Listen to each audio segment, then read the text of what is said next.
اعوذ باللہ من الشیطان الرجیم بسم اللہ الرحمن الرحیم انک لا تہدی من احببت ولکن اللہ یہدی من یشاء وہو اعلم بالمہتدین۔ یقیناً آپ جسے چاہیں ہدایت نہیں دے سکتے مگر اللہ تعالیٰ جسے چاہتا ہے ہدایت دیتا ہے، اور وہ ہدایت پانے والوں کو زیادہ جاننے والا ہے۔ سورۃ القصص آیا 56۔ انک لا تہدی من احببت، یقیناً آپ جسے چاہیں ہدایت نہیں دے سکتے۔ ہدایت دینا کسی نبی کا کام نہیں۔ نبی کا کام پیغام پہنچا دینا ہے۔ پیغام پہنچانے کے بعد آگے اللہ تعالیٰ کا کام ہے، وہ جسے چاہے ہدایت دے اور جسے چاہے نہ دے۔ جسے وہ ہدایت نہیں دیتا اس میں بھی اس کی بڑی حکمتیں ہوتی ہیں۔ رب العزت نے فرمایا ان کو ہدایت دینا آپ کا ذمہ نہیں۔ سورۃ بقرہ آیا 270۔ ابو سعید خدری رضی اللہ تعالیٰ عنہ سے روایت ہے کہ آپ صلی اللہ علیہ وآلہ وسلم کے پاس آپ کے چچا ابو طالب کا تذکرہ ہوا۔ آپ صلی اللہ علیہ وآلہ وسلم نے فرمایا شاید کہ قیامت کے دن میری شفاعت سے ابو طالب کو فائدہ پہنچے کہ وہ دوزخ کے اوپر والے حصے میں لائے جائیں گے جہاں آگ ان کے ٹخنوں تک پہنچے گی، جس کی شدت سے ان کا دماغ کھولتا رہے گا۔ استغفر اللہ۔ وَلَكِنَّ اللَّهَ يَهْدِي مَن يَشَاءُ، مگر اللہ تعالیٰ جسے چاہتا ہے ہدایت دیتا ہے۔ اللہ تعالیٰ اسے ہدایت دیتے ہیں جسے ہدایت عطا کرنا چاہتے ہیں۔ اللہ تعالیٰ کسی کی چاہت کی وجہ سے ہدایت کا فیصلہ نہیں کرتے۔ اللہ تعالیٰ اسے ہدایت دیتے ہیں جو ہدایت کے راستے پر چلنا چاہتا ہے۔ وَإِنَّكَ لَا تَهْدِي إِلَىٰ صِرَاطٍ مُسْتَقِيمٍ، اور یقیناً آپ سیدھی راہ کی طرف رہنمائی کرتے ہیں۔ میں رسول اللہ صلی اللہ علیہ وسلم کے لیے ہدایت کا اسبات تو یہ ہدایت بیان اور ارشاد ہے کہ یعنی آپ صرف رسول اللہ صلی اللہ علیہ وسلم صراط مستقیم کو واضح کرتے ہیں، لوگوں کو اس پر چلنے کی ترغیب دیتے ہیں۔ وَهُوَ أَعْلَمُ بِالْمُهْتَدِينَ، اور وہ ہدایت پانے والوں کو زیادہ جاننے والا ہے۔ اللہ تعالیٰ چونکہ دلوں کا حال جانتے ہیں اس لیے وہی اس کا علم رکھتے ہیں۔ کسی کے اندر قبول حق کی استعداد ہے اور کس کے اندر نہیں، وہ کسی کے ساتھ ناانصافی نہیں کرتے۔ ابو طالب کی وفات کا وقت قریب ہوا تو آپ صلی اللہ علیہ وسلم ان کے پاس آئے۔ ابو جہل اور عبداللہ بن ابی امیہ بن مغیرہ بھی وہاں پہلے سے موجود تھے۔ آپ صلی اللہ علیہ وسلم نے فرمایا آپ صرف کلمہ لا الہ الا اللہ پڑھ دیجئے تاکہ اس کلمے کے ذریعے اللہ کی بارگاہ میں آپ کی شفاعت کروں۔ اس پر ابو جہل اور عبداللہ بن ابی امیہ بولے کیا تم عبد المطلب کے مذہب سے پھر جاؤ گے؟ نبی صلی اللہ علیہ وسلم بار بار ان سے یہی کہتے رہے کہ آپ صرف یہی ایک کلمہ پڑھ لیں۔ دونوں بھی اپنی بات ان کے سامنے بار بار دہراتے رہے کیا تم عبد المطلب کے مذہب سے پھر جاؤ گے؟ آخر ابو طالب کی زبان سے جو آخری کلمہ نکلا کہ عبد المطلب کے مذہب پر ہی قائم ہیں۔ انہوں نے لا الہ پڑھنے سے انکار کر دیا۔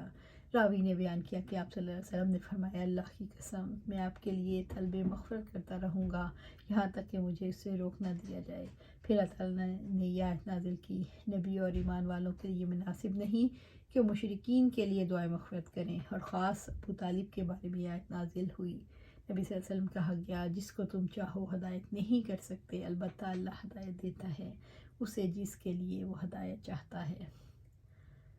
وَقَالُوا إِن نَّتَّبِعِ الْهُدَىٰ مَعَكَ نُتَخَطَّفْ مِنْ أَرْضِنَا أَوَلَمْ نُمَكِّن لَّهُمْ حَرَمًا آمِنًا يُجْبَىٰ إِلَيْهِ ثَمَرَاتُ كُلِّ شَيْءٍ رِزْقًا مِّن لَّدُنَّا وَلَٰكِنَّ أَكْثَرَهُمْ لَا يَعْلَمُونَ، اور انہوں نے کہا اگر ہم تمہارے ساتھ ہدایت کی پیروی کریں تو اپنی زمین ہی سے ہم اچک لیے جائیں گے، اور کیا ہم نے انہیں ایک پرامن حرم میں جگہ نہیں دی جس کی طرف ہماری جناب سے رزق کے طور پر ہر قسم کے پھل کھینچ کر لائے جاتے ہیں لیکن اس میں سے اکثر لوگ جانتے نہیں۔ سورۃ القصص آیا 57۔ وَقَالُوا إِن نَّتَّبِعِ الْهُدَىٰ مَعَكَ، انہوں نے کہا اگر ہم تمہارے ساتھ ہدایت کی پیروی کریں۔ اہل مکہ نے خوف کا اظہار کیا کہ اگر ہم اسلام قبول کر لیں گے تو ہمیں یہاں رہنے نہیں دیا جائے گا، ہم مالی لحاظ سے کمزور ہو جائیں گے۔ نتخطف من ارضنا، تو اپنی زمین سے ہی اچک لیے جائیں گے، یعنی ہمیں قتل کر کے قیدی بنا کر ہمارا مال و متاع لوٹ کر زمین سے اچک لیا جائے گا، کیونکہ لوگ آپ سے عداوت رکھتے ہیں اور آپ کی مخالفت کرتے ہیں، لہٰذا اگر ہم نے آپ کی اتباع کی تو ہمیں تمام لوگوں کی دشمنی کا سامنا کرنا پڑے گا۔ अवलम नुमक्किन लहुम हरम आमिना, और क्या हमने उन्हें एक पुरअमन जगह हरम में जगह नहीं दी। रब्बुल इज़्ज़त ने अहले मक्का के उज़र का जवाब दिया कि ये बताओ कि क्या हमने हरम को पुरअमन नहीं बनाया, तुम्हें अमन व अमान वाले शहर में जगह नहीं दी। यानी ये कैसे मुमकिन है जो अब तुम्हें कुफर और शिर्क की हालत में अमन से रखे, वो इस्लाम कबूल करने के बाद अमन व अमान में ना रखे। सुभान अल्लाह। युहया इलैहि समरातु कुल्ली शैइन रिज़्क़न मिन लदुन्ना, जिसकी तरफ हम हमारी जनाब से रिज़्क़ के तौर पर हर किस्म के फल खींच कर लाए जाते हैं। यानी वो इलाका जहाँ फल पैदा नहीं होते, हर किस्म के फल खाने और दीगर साजो सामान खींच कर तुम्हारे आते हैं। इस कसीर रिस्क पर उन्हें अपने रब का शुक्र अदा करना चाहिए और नबी सल्लल्लाहु अलैहि वसल्लम की अताअत करनी चाहिए। वलाकिन्न अक्सरहुम ला यअलमून, लेकिन उनमें से अक्सर लोग नहीं जानते। अक्सर लोग ये नहीं जानते कि अमन कैसे मिलेगा और खौफ कहाँ से मिलता है। अक्सर लोग ये नहीं जानते कि सारे काम अल्लाह ताला के हाथ में हैं। अल्लाह ताला ने उनकी तवज्जो दिलाई कि क्या हर तरफ से रिस्क के तौर पर फल उनकी तरफ नहीं खींचे आते। इसका मुशाहिदा हर साल लाखों अफराद करते हैं कि दुनिया का बेहतरीन रिस्क कैसे हरम तक पहुँचता है। वकम अहलकना मिन करियतिन बतिरत माइशतहा फतिलका मसाकिनुहुम लम तुस्कम मिन बादिहिम इल्ला कलीला वकुन्ना नहनुल वारिसीन, और कितनी ही बस्तियां हमने हलाक कर दी जो अपनी मैशत पर इतराती थी, तो वो उनके घर हैं जो उनके बाद कम ही आबाद हुए हैं और हम ही वारिस होने वाले हैं। सूरत अल-कसस आया 58। वकम अहलकना मिन करियतिन बतिरत माइशतहा, और कितनी ही बस्तियां हमने हलाक कर दी जो अपनी मैशत पर इतराती थी। रब्बुल इज़्ज़त ने अहले मक्का को तंबीह की कि हमने कितनी ही बस्तियां हलाक कर दी जो अपनी मैशत पर इतराती थी। इन कौमों ने सरकशी इख्तियार की और अल्लाह का शुक्र अदा नहीं किया, तो रब्बुल इज़्ज़त ने उन्हें अजाब से हलाक कर दिया। बस्तियों की हलाकत की असल वजह अल्लाह ताला के इनामात पर इतराना और उनका शुक्र अदा करना और हक़ को नज़रअंदाज करना। फ़तिल का मसाकिनुहुम लम तुस्कम मिन बादिहिम इल्ला कलीला, तो उनके घर हैं जो उनके बाद कम ही आबाद हुए। यानी जब अजाब आया तो ऐसी तबाही आई कि वो फिर बस्तियाँ आबाद ना हो सकीं। वकुन्ना नहनुल वारिसीन, और हम ही वारिस होने वाले हैं, यानी अल्लाह ही बंदों का वारिस है। यानी वो बस्तियाँ अब उजाड़ खंडर हैं जिनमें कोई रहने वाला नहीं। अल्लाह ताला ने फरमाया, ये आद, समूद, सबा, मदयन वगैरह की तबाह हाल बस्तियाँ, इनके खंडरों को देखकर इबरत हासिल करो और अपने तकब्बुर के बाद ये थोड़ा अरसा ही अपने इलाकों में बसे हैं। अल्लाह ताला ने मज़ीद तवज्जो दिलाई कि देखो हम ही वारिस हैं, उनमें से कोई ना रहा जो उनका वारिस बनता। वमा कान रब्बुका मुहलिकल कुरा हत्ता यबअसु फी उम्मिहा रसूला यतलु अलैहिम आयातिना वमा कुन्ना मुहलिकिल कुरा इल्ला वहलुहा ज़ालिमून, और आपका रब बस्तियों को हलाक करने वाला नहीं, यहाँ तक कि उनके मरकज़ में रसूल भेज दे जो उन्हें हमारी आयात पढ़कर सुनाए, और हम बस्तियों को हलाक करने वाले नहीं मगर जब उनके रहने वाले जालिम हों। सूरत अल-कसस आया 59। वमा कान रब्बुका, और आपका रब नहीं, यानी ए रसूलुल्लाह सल्लल्लाहु अलैहि वसल्लम, आपका रब ऐसा नहीं कि मोहलिका अलकुरा, के बस्तियों को हलाक करने वाला नहीं कि वो बस्तियों को जुल्म से हलाक कर दे।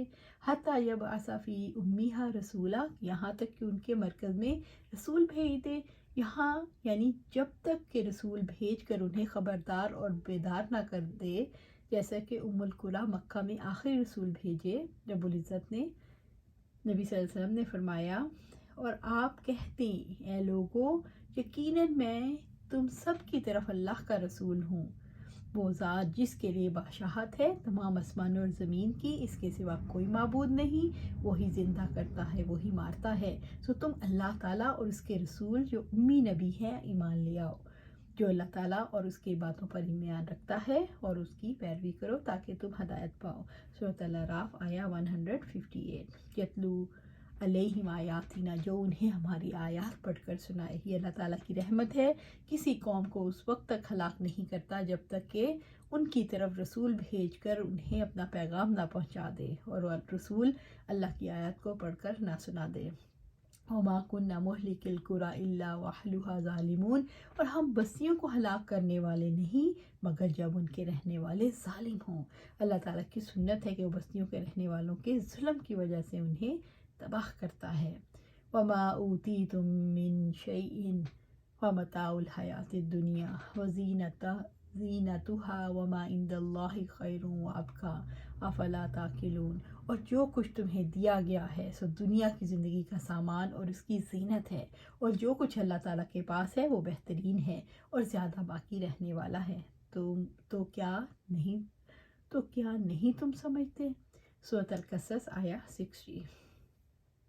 वमा ऊती तुम मिन शैइन, और जो कुछ तुम्हें दिया गया है, रब्बुल इज़्ज़त ने खिताब किया उन सब लोगों से जो दुनिया की ज़िंदगी को तरजीह देते हैं कि माल और मता लज़्ज़तें जो कुछ भी तुम्हें दिया गया है फ़मताउल हयातिद दुनिया व ज़ीनतुहा, सो दुनिया की ज़िंदगी का सामान और उसकी ज़ीनत है। यानी मखलूक को जो कुछ भी अता किया गया है वो सिर्फ दुनिया की मता और ज़ीनत है। बंदा थोड़े वक्त के लिए इन चीज़ों से फ़ायदा उठाता है। रब्बुल इज़्ज़त ने फरमाया जो तुम्हारे पास है वो ख़त्म हो जाएगा और जो अल्लाह के पास है वो बाकी रहने वाला है। और जिन लोगों ने सब्र किया यकीनन उन्हें हम ज़रूर ज़्यादा अच्छा बदला देंगे इसका जो अमल करते थे। सूरत अन-नहल आया 96। वमा इंदल्लाहि खैरुन व अबका, जो कुछ अल्लाह के पास है वो बेहतरीन है और ज़्यादा बाकी रहने वाला है। अफला ताकिलून, तो क्या नहीं तुम समझते। क्या तुम लोगों में अक्ल नहीं जिसके ज़रिए से तुम दोनों अमूर के माबैन मुवाज़ना कर सको कि कौन सी ज़िंदगी तरजीह देने के जाने के मुस्तहिक है और कौन सी ज़िंदगी इस बात की ज़्यादा मुस्तहिक है कि उसके लिए भाग दौड़ की जाए। आयत करीमा दलालत करती है कि बंदा अपनी अक्ल के मुताबिक आखिरत को दुनिया पर तरजीह देता है, और अगर कोई आखिरत पर दुनिया को तरजीह देता है तो इसका बायस उसकी कम अक्ली है। वमा इंदल्लाहि खैरुल लिल अबरार, और जो अल्लाह के पास है वो नेक लोगों के लिए बहुत ही बेहतर है। सूरत आल इमरान आया 198। अल्लाह सुब्हानहू तआला हमें उनमें शामिल फरमाए।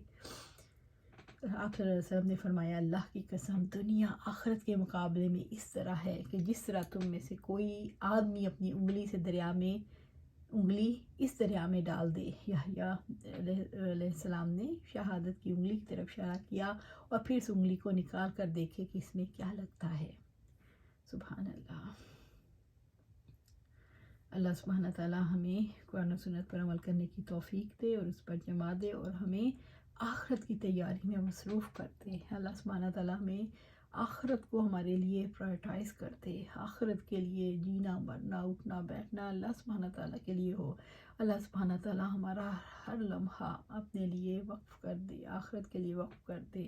अल्लाह सुब्हानहू तआला हमारी आंखें खोल दे। अल्लाह सुब्हानहू तआला हमें सिरात मुस्तकीम पर जमा दे और हमें जन्नतुल फिरदौस के आला मुकाम पर ले जा, वहाँ पहुँचा दे। आमीन या रब्बिल आलमीन।